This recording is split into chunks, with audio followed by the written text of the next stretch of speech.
Goeiedag en baie welkom ook by vanoggend waar ons ook onsself tot die Here rig. Ons is in die 3de week van Advent. Die groot tema in Advent is vreugde, hierdie blydskap. Christus wat aan die kom is. Ons teksgedeelte wat ons lees dan ook vandag is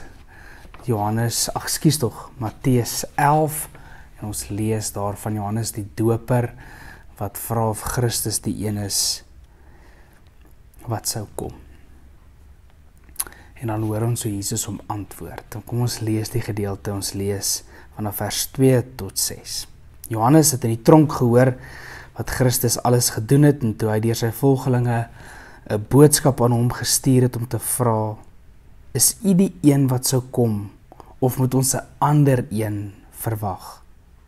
Jesus antwoord hulle, gaan vertel vir Johannes wat julle hoor en sien. Blindes sien, lammes loop, melaatses word gereinig, dowes hoor, dooies word opgewek en armes word die evangelie verkondig. En gelukkig is elkeen wat nie aan my begin twyfel nie. Hierdie sterk vraag is u die een wat sou kom? En dan antwoord Jesus met hierdie nie 'n antwoord 'n ja of nee nie, maar hy gee dit wat hy reeds al kom doen het. Tekens van God se vreugdevolle koninkryk wat reeds aan die werk is. Johannes sit hier in die tronk en Johannes die Doper sit hier in die tronk en dan hoor ons 'n entjie verder in vers 11, dit verseker ek julle, onder die mens op aarde is niemand gebore wat groter is as Johannes die Doper nie, en tog is die geringste in die koninkryk van die hemel groter as hy. Sedert die dae van Johannes die Doper tot nou toe breek die koninkryk van die hemel vir homself 'n pad oop en mense wat hulle kragtig inspann, kry dit in besit. Al die profete en die wet het tot op Johannes geprofeteer. En as julle dit wil aanvaar, Johannes is die Elia wat sou kom, wie ore het, moet luister.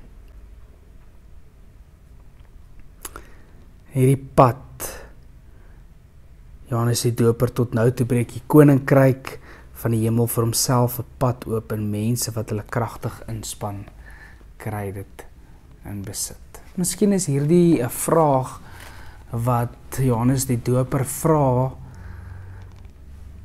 vir Christus se volgelinge, vra vir hierdie man, is hy die een wat sou kom?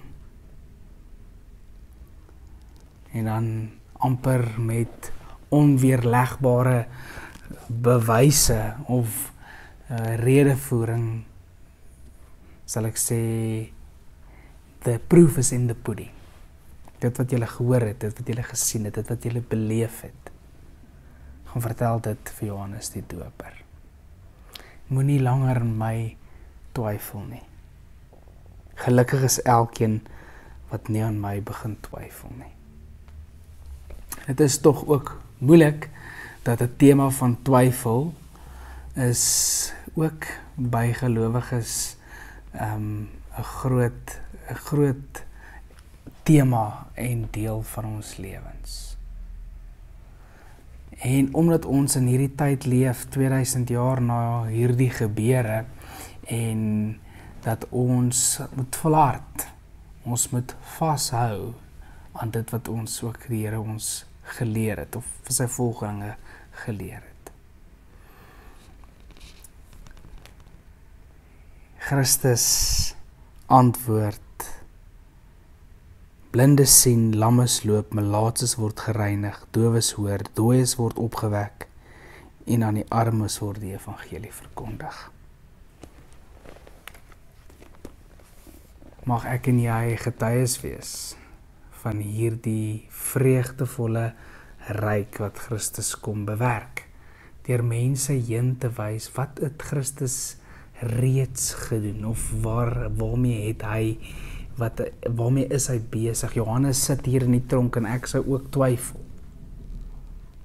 En baie keer is dit dalk partykeer nodig om nie noodwendig dit wat in my lewe gebeur, maar om vir 'n oomblik rondom my te kyk en te sien dit wat het die Here al vir mense en in mense rondom my gedoen, en dat dit my eintlik kragtiger inspann om hierdie pad met volywer en volharding te loop.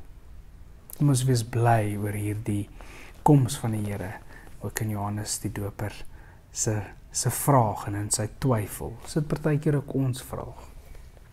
Maar mag ons vir 'n oomblik sien dit wat hy reeds kom doen het. Ons dierbare Here, dankie vir die goedheid en vir die liefde. Wek ook in ons 'n vreugde en 'n blydskap vir dit wat U al in ons gedoen het en om ons gedoen het. Ons bid dit as U kinders. Amen. 'n Mooi dag, totsiens.